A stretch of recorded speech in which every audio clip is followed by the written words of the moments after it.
एक समय की बात है। महात्मा बुद्ध अपने शिष्यों को मनुष्य जन्म के बारे में समझा रहे थे। वह कह रहे थे कि इस दुनिया में सबसे कीमती चीज़ मनुष्य का जन्म है, जिसे परमात्मा ने हमें किसी खास मकसद के लिए दिया है। लेकिन हम लोग इस अनमोल जीवन को कौड़ियों के नाम पर नष्ट कर रहे हैं। महात्मा बुद्ध अपने शिष्यों को कहते हैं कि मैं तुम्हें अपनी बात को सही से समझाने के लिए एक लकड़हारे की कहानी सुनाता हूँ। एक दिन एक राजा जंगल में शिकार करने के लिए गया। राजा शिकार करते करते इतना मग्न हो जाता है कि वह रास्ता भूल जाता है। राजा बहुत देर तक रास्ता तलाश करता है, लेकिन उसे सही रास्ता नजर नहीं आता। गर्मी का मौसम होने की वजह से राजा बहुत ज़्यादा थक जाता है और भूख और प्यास की वजह से उसका बुरा हाल हो जाता है। राजा इधर उधर देखता है तो उसकी नज़र एक लकड़हारे पर पड़ती है जो लकड़ियाँ काट रहा था।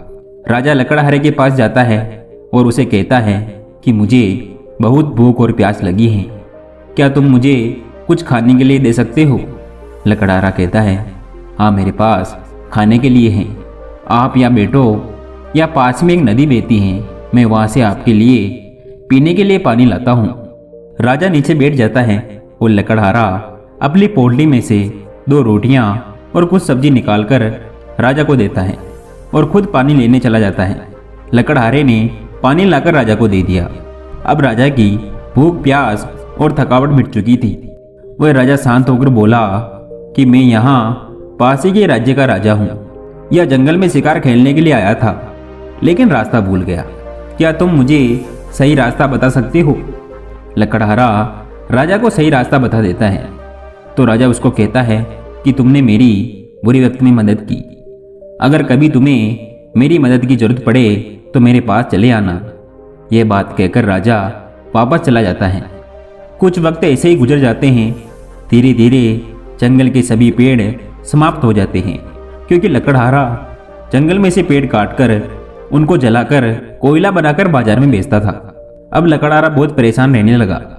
अब उसको ये परेशानी खाई जा रही थी कि मैं अपने जीवन का निर्वाह कैसे करूँगा। तभी उसको राजा की बात याद आई। राजा ने कहा था कि जब भी तुम्हें मेरी मदद की जरूरत पड़े तो मेरे पास चले आना। यह बात सोचकर लकड़हारा राजमहल की तरफ चल पड़ता है और राजमहल के द्वार पर पहुंचकर सैनिकों को अपने बारे में बताता है। सैनिकों ने उसके बारे में जाकर राजा को बताया। राजा को एकदम से उस लकड़हारे के बारे में याद आ गया। उसने तुरंत लकड़हारे को अपने पास बुलाया। सैनिक बड़े आदर के साथ लकड़हारे को राजा के पास ले जाते हैं। राजा ने लकड़हारे की तरफ देखा तो वह बहुत परेशान लग रहा था। राजा ने उसकी परेशानी का कारण पूछा तो लकड़हारा रोता हुआ राजा के पैरों में गिर पड़ा और कहता है कि जिस जंगल में मैं लकड़ियाँ काटकर अपना गुजारा करता था, वह जंगल अब खत्म हो गया है। अब मेरे पास अपने परिवार को पालने का कोई रास्ता नहीं है। लकड़हारे ने राजा को कहा कि आपके राज्य में तो बहुत सारे जंगल हैं, अगर आप मुझे उनमें से कोई जंगल मुझे दे दे तो मेरी परेशानी का हल हो सकता है। राजा ने लकड़हारे को वचन दिया कि तुम्हारी परेशानी का हल हो जाएगा। उसके जाने के बाद राजा ने अपने मंत्रियों के साथ विचार किया और ये फैसला किया कि दक्षिण दिशा में राजा का चंदन के पेड़ों का जंगल है, वह इसको दे दिया जाए। राजा ने चंदन के पेड़ों का जंगल लकड़हारे के नाम कर दिया और सैनिकों के द्वारा उसको एक खबर पहुंचा दी गई कि आज से ये जंगल तुम्हारा है। राजा एक दिन अपने महल में बैठा हुआ था। एकदम से उसे लकड़हारे की याद आई। राजा सोचने लगा था कि अब तो वह लकड़हारा बहुत अमीर हो गया होगा, उसने अपने बड़े बड़े महल बना दिए होंगे। ये सोचकर राजा उसको देखने के लिए चल दिया। राजा जब जंगल में पहुंचा तो ये देखकर हैरान हो गया कि वहाँ कोई भी चंदन का पेड़ नहीं था। राजा अपने सैनिकों से पूछता है, कहीं तुम मुझे गलत जगह तो नहीं ले आए? लेकिन सैनिक कहते हैं कि नहीं महाराज, ये वही जगह है जहाँ चंदन के पेड़ थे। राजा और सैनिक उस लकड़हारे को ढूंढने लगते हैं तो थोड़ा आगे कुछ चंदन की लकड़ियों के बीच में लकड़हारा बैठा नजर आता है, जो बहुत ही निराश और परेशान लग रहा था। राजा उसके पास जाकर पूछता है, तुम इतने परेशान क्यों लग रहे हो? लकड़हारा राजा को देखकर खड़ा हो जाता है और उनको प्रणाम करता है और कहता है कि आपकी कृपा से इतने साल गुजर गए, लेकिन अब ये थोड़ी सी लकड़ियां ही बाकी हैं जो कुछ ही दिनों में समाप्त हो जाएगी। मैं ये सोचकर परेशान हो रहा हूँ कि इसके बाद मैं क्या करूँगा। राजा ने उसको कहा, पेड़ तो सारे खत्म हो चुके हैं, सिर्फ यही चंदन की थोड़ी सी लकड़ियां बाकी हैं। बाकी पेड़ों का तुमने क्या किया? लकड़हारे ने कहा कि मैं रोज पेड़ काटता हूँ और उनका कोयला बनाकर बाजार में बेचता हूँ। लकड़हारे की बात सुनकर राजा ने कहा, ओ मूर्ख, ये तुमने क्या किया? ये कीमती चंदन की लकड़ियां थी और तुमने इनको जलाकर कोयला बना दिया। लकड़हारा राजा की बात सुनकर कहता है कि ये चंदन क्या होता है। राजा ने कहा कि काश तुम इसके बारे में जानते होते। अब तुम एक काम करो, थोड़ी सी चंदन की लकड़ियां लो और उसे बाजार में बेच कर आओ। एक बात याद रखना, अब तुमको इसका कोयला नहीं बनाना है, तभी तुम्हें इसकी कीमत का पता चलेगा। लकड़हारा राजा की बात मानकर चंदन की थोड़ी सी लकड़ी लेकर बाजार में बेचने चला जाता है। दुकानदार देखता है कि चंदन की लकड़ी एकदम असली है, लेकिन लकड़हारा चेहरे से गंवार लग रहा था। वह लकड़हारे से पूछता है, क्या कीमत लोगे इसकी? लकड़हारा दुकानदार से पूछता है, तुम क्या कीमत दोगे इसकी? दुकानदार कहता है कि 1 रुपया। लकड़हारा बौखला कर बोलता है कि 1 रुपया? दुकानदार की समझ में आ जाता है कि लकड़हारा इसकी कीमत जानता है।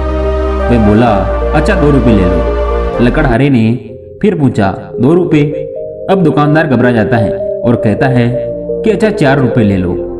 थोड़ी दूर पर खड़ा एक आदमी ये सब देख रहा था। उसने लकड़हारे को अपने पास बुलाया और कहा कि ये दुकानदार तुम्हारी लकड़ियों को कौड़ियों के दाम पर खरीद रहा है, तुम मेरे पास आओ, मैं तुम्हें इसके 10 रुपये दूंगा।